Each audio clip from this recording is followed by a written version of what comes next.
Hello and welcome to Super Great Kids Stories, wise tales from storytellers around the world, which will make you laugh and sometimes cry. Recommended for ages 5 to 105. I'm Kim and I love stories. Hello, Super Great Kids, and how are you?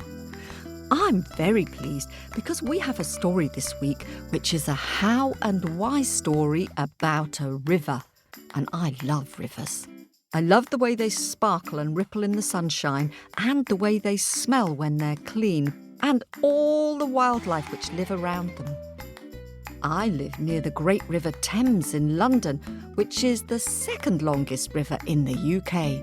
But this story is all about the longest river in Ireland, the River Shannon, and how it came to be. And it's told by the gifted storyteller, Kate Corkery. Now, I wonder if any of you know which is the longest river in the world. I'll give you a little clue. It's in North Africa. Have a little think about it while we have a quick word with the grown-ups.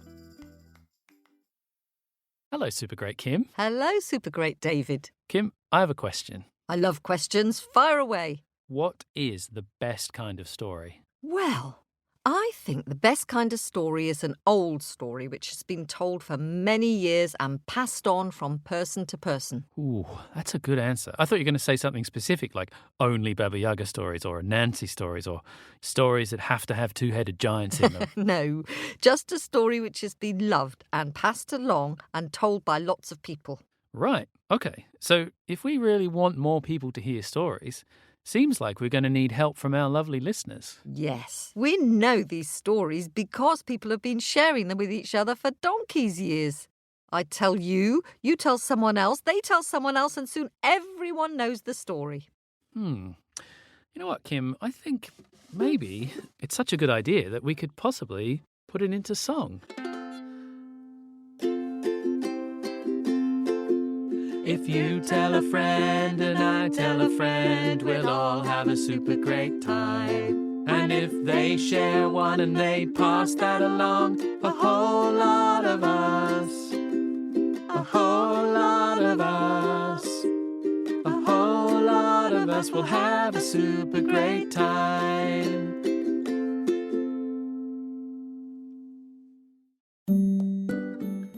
Well, hello there, grown-ups and Super Great Kids Stories fans. As you probably know, we depend on your generosity and support to keep making this podcast.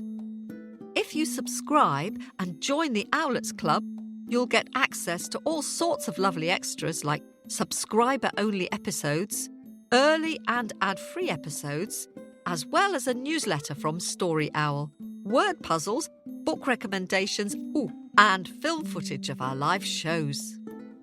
To support Super Great Kids Stories and join the Owlets Club, just click subscribe in Apple Podcasts or visit patreon.com/Super Great Kids Stories.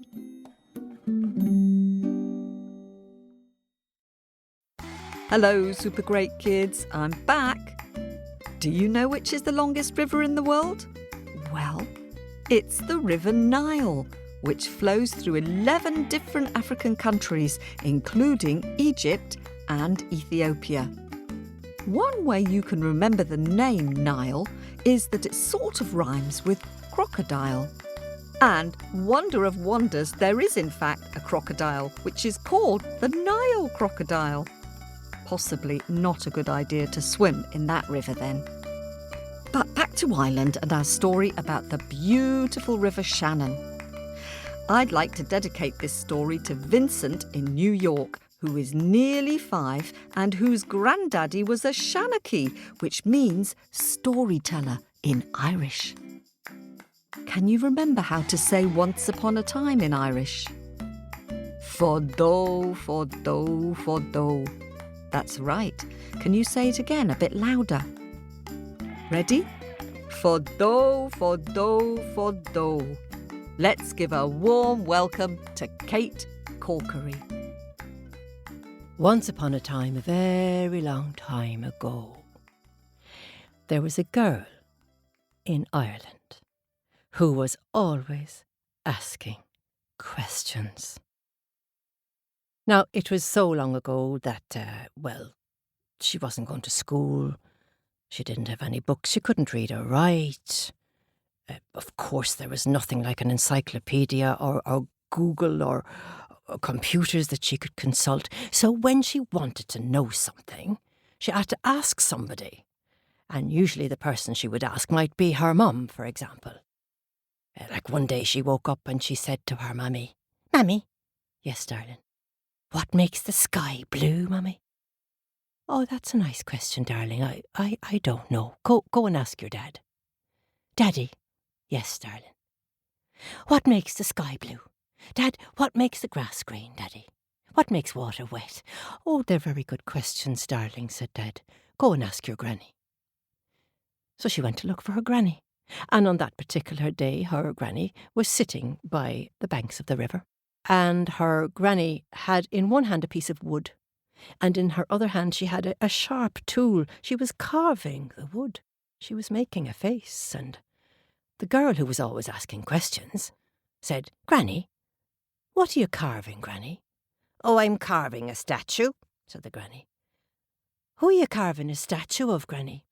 "I'm carving a statue of a famous Irish hero. His name is Fionn McCool. You'll hear many stories about him." "Oh, Fionn McCool, famous Irish hero." "Yes, he was. He was one of the best." "Oh, but he couldn't have been, Granny." "Why's that?" "Because look, he's sucking his thumb like a baby, Granny. You have him sucking his thumb like a baby." "Oh, well, let me tell you," said the granny. "He's sucking his thumb like a baby, not because he's a baby. He's sucking his thumb like a baby for a very good reason. And I suppose you'll want to know the reason." "Yes, Granny, can you tell me the reason why Finn McCool is sucking his thumb?" "I can indeed." "Well, if you just sit down for one moment, I will tell you the story." "Right, Granny, begin." So the granny began this story. She said, "Well, long time ago, by a riverbank, a bit like this one, there was a young boy, a bit like you, your age, and there was an old fisherman, as old as myself, and he was sitting by the riverbank, and he, day after day, week after week, month after month, was sitting by that riverbank fishing.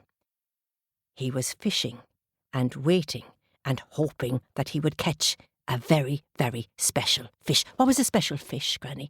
"The special fish was a salmon. Not just any salmon. The Salmon of Knowledge."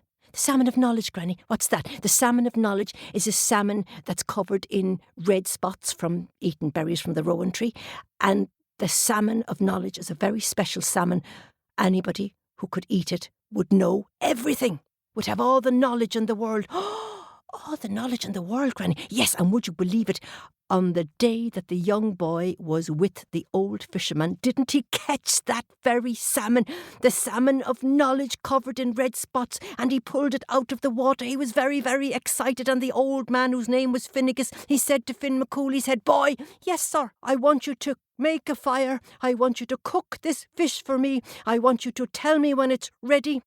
I will go into the woods there and calm myself down, for today is a very important day for me. I'm about to eat this very, very special fish. Now you must cook it, but do not eat it. Will you promise you will not eat it?' 'Of course I won't eat it, sir. I will just cook it.' So the boy very obediently made a fire. You know how he made the fire? He got some twigs and he rubbed them together until there was a spark, and he added more twigs and more sticks and more twigs, and soon there was a crackle and there was a flame, and the fire began to grow. And then he got 3 more sticks, and he put one right through the middle of the salmon, and he put the other 2 on either side in the shape of a Y. You call that a spit, you know. And he put the salmon over the flame, and he turned the salmon very carefully on the spit. And the salmon began to smell nice, and the salmon began to cook. And the boy was very proud. He was doing what the old man had asked him to do. But would you believe it? Somewhere in the process, didn't the stick snap, and the salmon fell into the flames of the fire, and the boy was so upset he bravely put his hand right into the flames and he grabbed out that salmon. so that it wouldn't burn, and then he dropped it on the grass, but a piece of the skin of the salmon got stuck to his thumb. And to cool his thumb and to soothe his thumb, he stuck his thumb in his mouth. And as soon as he tasted the skin of that salmon, as soon as he tasted that skin, his eyes began to sparkle, his face began to glow, his whole body seemed to light up. And when the old man came out of the wood and took one look at him, he said, "You've eaten that salmon. I can see by you. You've eaten that salmon. You're shining, you're glowing with knowledge. You've eaten that salmon." "No, sir, I didn't eat the salmon. I just saved it from burning in the fire, and I burnt my thumb and I sucked my thumb, sir." "Oh," said the old man. "Well, maybe the salmon was destined for you anyway. I've been waiting to catch it for years. But on the day I catch it, you're the first one to eat it. So now all the knowledge will go to you. So, boy, whenever you need to solve a problem, whenever you need to know what to do, all you have to do is stick your thumb in your mouth and you will get the answer." So that is why I am carving the statue of Fionn McCool sucking his thumb. Is that an answer to your question? "Wow, Granny, that's a great story," said the girl. "That's a wonderful story. Hey, Granny, can I catch a salmon like that? 'Cause I'd like to eat a salmon like that. Because, Granny, if I could eat a salmon like that, I would know the answer to every question, and I wouldn't have to be asking you and Mum and Dad and everyone else. I'd know the answer." Oh, yes, yeah," said the Granny. "Yeah, no, but it's only a story. And also, even if you did catch a salmon like that, you couldn't eat it."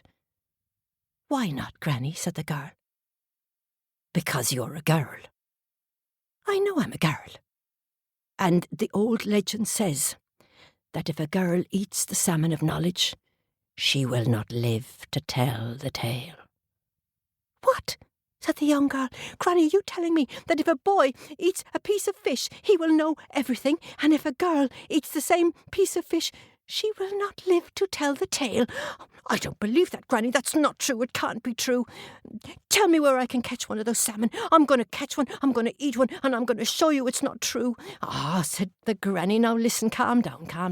I don't think there's any of those special salmon left. No, I don't think there are. And if there was even one at all left at all, maybe it might be that there would be one left in the old well, many miles away from here. In the town of Ossory, there's an old well, and some people say there was a salmon in that, but I wouldn't believe them if I were you. And if I were you, I wouldn't go there. It's too far away, and you're a girl, and you're in your bare feet." And the Granny was still coming up with excuses to stop the girl from going, but there was no stopping her.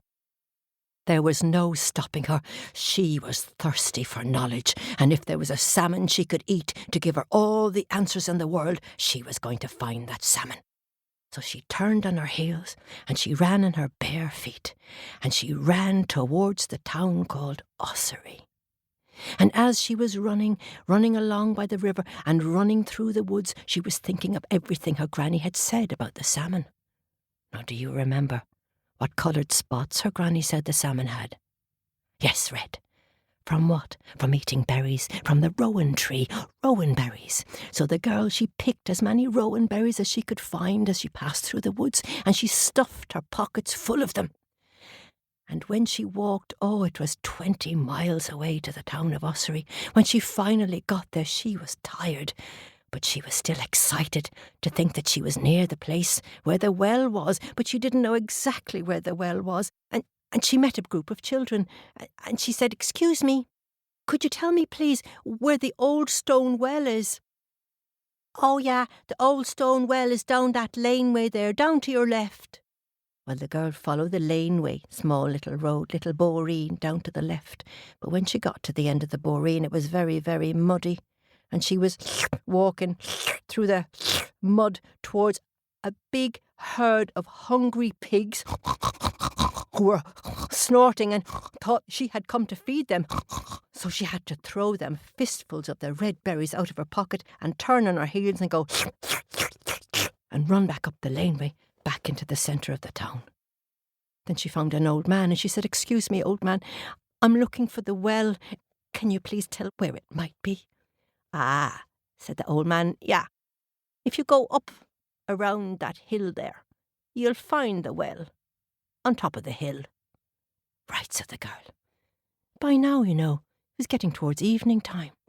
The sun was beginning to set, and she was tired, but she was still determined to find this well. And she climbed up the laneway around the hill, and she got to the top, and there it was, the old stone well covered in moss. And she looked into the well, and the water was all dark and deep. And she put her hands in her pockets. She only had 3 berries left, 3 rowan berries. Well, she picked one, and she dropped it in the water. And she saw something moving way down deep in the well. Something moved. She picked a second berry. Now she saw the shape of a fish, and the fish was swimming towards the surface. And she could see that this fish was a big fish. She could see it was a salmon, and she could see that it was covered with red spots. She took the third berry. She popped it on the water. The fish swam to the surface, popped its face above the water, opened its mouth and swam towards the first berry. The girl held her hands out as steadily as she could, as closely as she could to this fish that was swimming towards her. It opened its mouth and ate the second berry. And as it opened its mouth to eat the third berry, wah! She grabbed it. She grabbed it. She grabbed it between the palms of her hands. The slippery fish, it slid between her palms and it leapt up in the air and it landed on the grass and it flipped and it flopped and it flipped and it flopped and it flipped and it flopped all over the grass until it lay still. And when it lay still, she went over to the salmon and she looked at its shiny skin. This is a salmon of knowledge. This is the salmon my granny told me about. When I eat this fish, I will know everything. I will know the answer to every question in the world. Oh, I can't wait to eat this fish. But, I don't want to eat it raw. What my granny said the boy did. Finn McCool, he made a fire. Oh, how did he make that fire? Do you remember?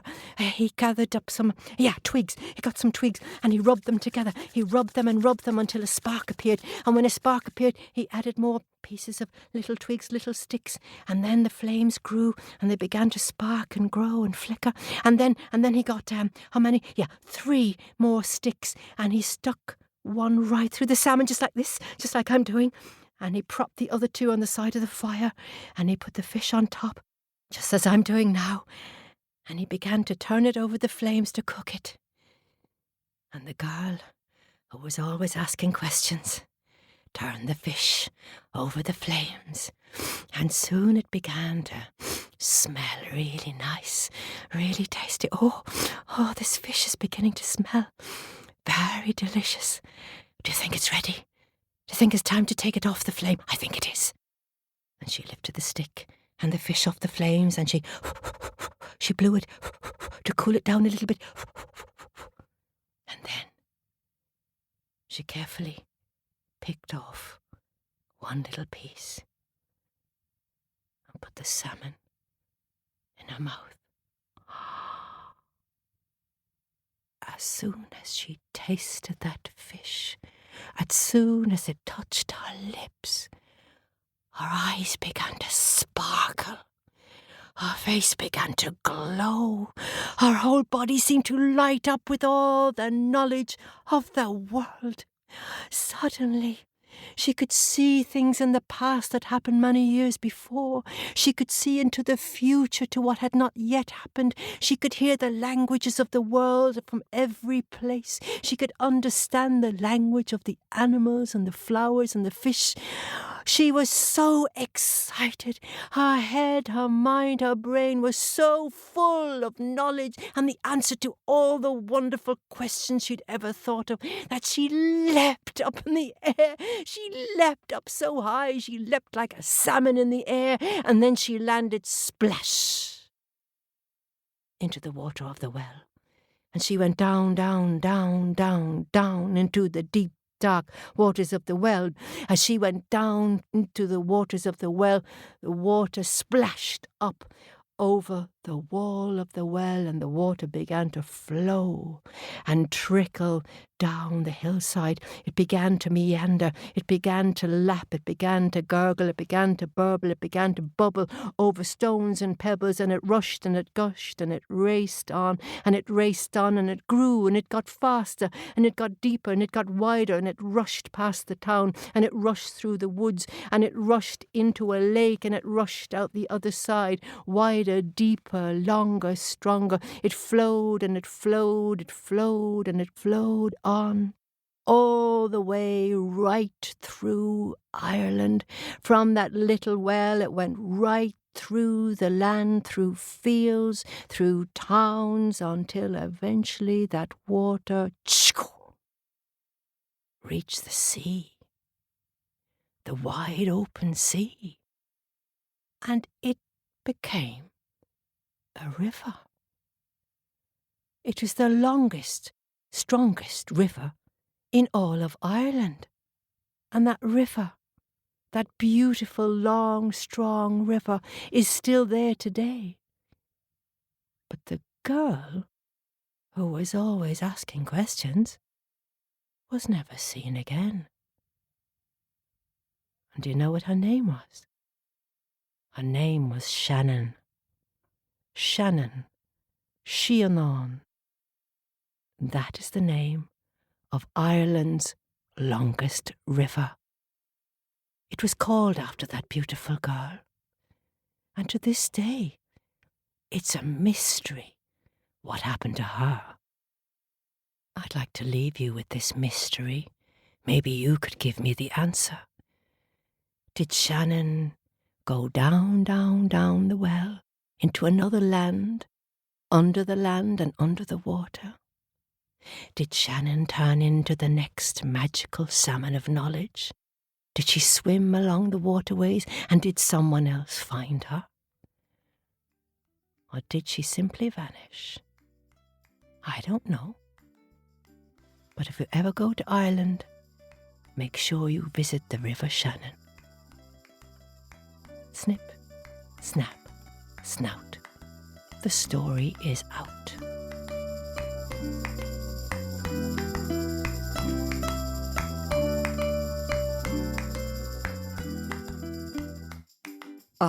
Thank you, Kate, for sharing that old Irish tale. I love the fact that the girl in the story asked lots of questions. Do you ask lots of questions?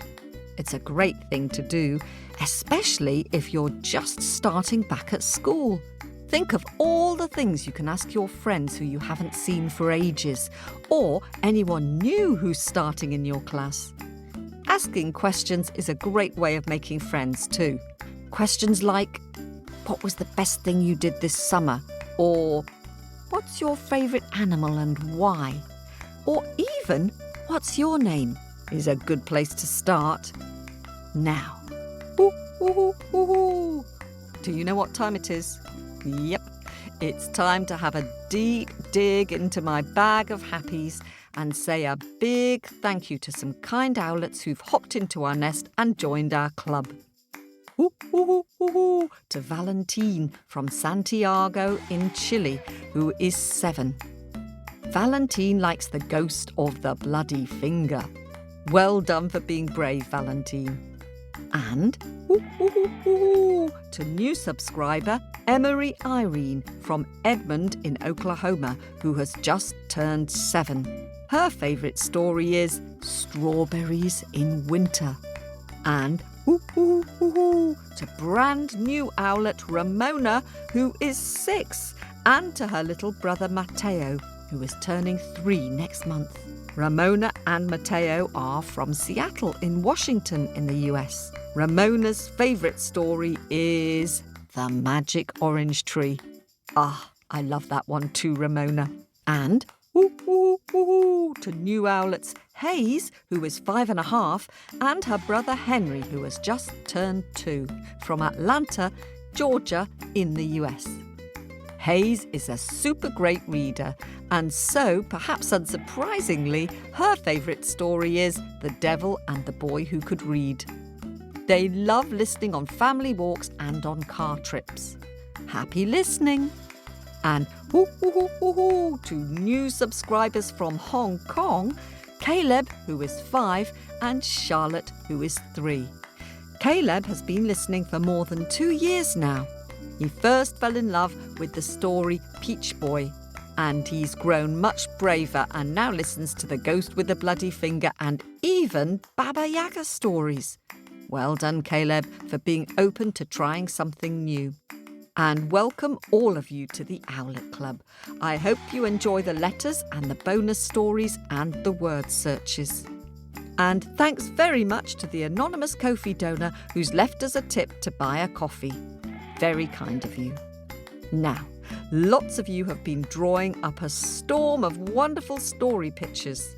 There are so many, which is really lovely, but sadly, a few too many to mention them all. So here's just a few of them. Lots of inspiring giant pictures recently. Finn, who is 6 from Sneed's Ferry in North Carolina in the US, has drawn a brilliant picture of Wild Jack and the Two-Headed Giant and his cave. Just super great, Jack. I like the giant's long, skinny necks and their grimacing teeth. Thank you. And Amy Sierra, who is 5, and her brother, Yoav Mateo, who is 7, from Cleveland in the US, also like the story about Wild Jack. They love singing the song about Johnny cakes. And Amy Sierra has drawn a lovely picture with all the colours in it from the song: guava berry, winter cherry, and hot callaloo. And 8-year-old Eva from Quakertown, Pennsylvania in the US has been inspired by the Coyote and the Giant story and has sent us a really imaginative picture of Coyote sitting in the giant's mouth and resting comfortably against one of his decaying yellow teeth. The giant's mouth in that picture is just enormous, terrifying. Well done, Eva.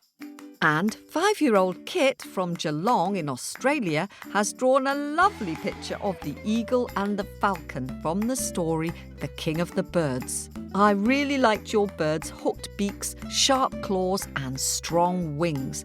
Thank you, Kit. And Addie, who is 9, and Nico, who is 6, from Pittsburgh in Pennsylvania in the US, have both drawn super great pictures. Addie has drawn the Mexican story The Lamb and the Wolf. I love your wolf spying on the lamb across the rolling hills. And Nico, what a beautiful little brown bird you've drawn from the story about why evergreen trees keep their leaves. I love your bird's beady eye and pointy beak. And what great trees like the Scots pine, which gave the little bird shelter through the cold winter. Great details. Thank you both. And thanks to Emmy Kim, who is 6 from Seattle in Washington, who drew a fun picture of a Nancy and the tree with a face. Emmy Kim also voted for us on the British Podcast Awards. Thank you. And thanks to all of you who voted for us. This is the last week. There's still just time.